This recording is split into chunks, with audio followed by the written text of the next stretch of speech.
Hello, hello. So, patulog na, no? Patulog na si Annie. Tapos na naman na maghapon. Ayan, so pakita ko sa'yo si Annie. Ayan, si Annie, oh. Ayan.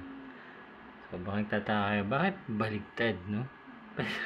Ba't yung ulo ni Annie nasa paanan nung kama? Yun ang gusto niya, ano?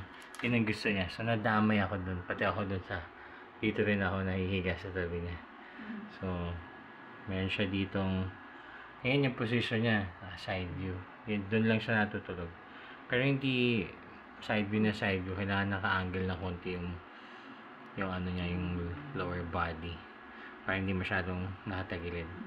Tapos, meron siyang humidifier. Ayan, ito diba? May smoke. Ayan.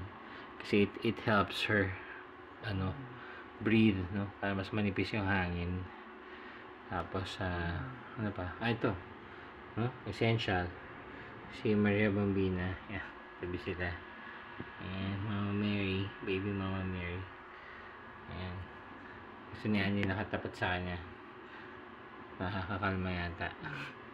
Effective naman. Nakakatulog siya. Tapos, yun. So, ganyan siya matulog.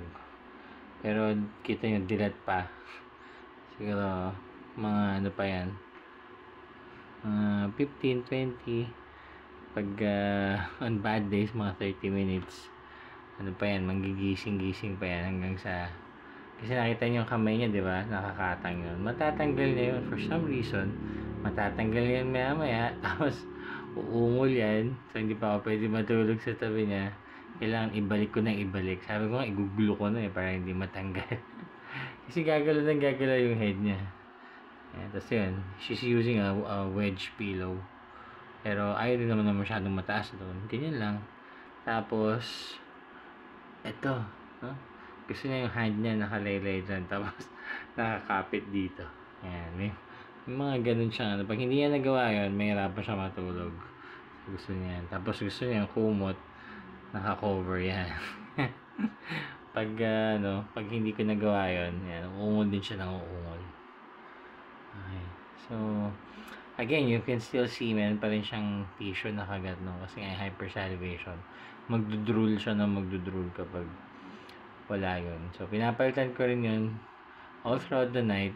So, mga 4 or 5 times manggigising siya para palitan yun. Okay. So, that's it. So, sana makatulog si Annie ng mahimbing. So, please always keep her in your prayers, especially before sleeping. Remember Annie. So, and pray for Annie para lagi siyang may good night rest. Okay. Bye. Good night.